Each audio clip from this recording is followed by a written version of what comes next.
Hello, আসসালামু আলাইকুম। সবাই কেমন আছেন? আশা করি ভালো আছেন। আজকে আরেকটা ভিডিও নিয়ে আসলাম। আজকে জানাবো ফুট থেকে কিভাবে গজের হিসাব বের করবেন সহজে। তো অনেকে তার মেপে আনে, ফুট হিসাবে তার মেপে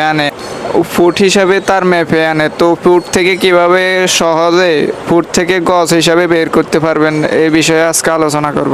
অনেকে জানেন 36 ইঞ্চি এক গজ বলা হয়, তো তার দোকানে গজের হিসাবটাই করা হয়, ফুটের হিসাব করা হয় না। তো 3 ফুটে 1 গজ যদি 100 ফুট মেপে আনেন, তার যদি 100 ফুট লাগে বা 50 ফুট লাগে, তো এখান থেকে ফুট থেকে কিভাবে গজের হিসাবটা বের করবেন এটাই জানানোর চেষ্টা করবো। তো মোবাইল স্ক্রিনে চলে যাবেন, ক্যালকুলেটারে যায় যদি 100 ফুট মাপেন, সেই ক্ষেত্রে ভাগ দিয়ে দিবেন, 3 ফুট দিয়ে ভাগ দিয়ে দিবেন, কত গজ লাগবে এটা বের হয়ে যাবে অটোমেটিক। তো খুব সহজেই ফুট থেকে গজের হিসাবটা বের করতে পারবেন এভাবে। মোবাইল স্ক্রিনে যাই ক্যালকুলেটরে গিয়ে 100 ফুট মাপেন তাহলে 3 দিয়ে ভাগ দিবেন, আর যদি 200 ফুট মাপেন তাহলেও 3 দিয়ে ভাগ দিয়ে দিবেন, গজের হিসাবটা বের হয়ে যাবে খুব সহজে।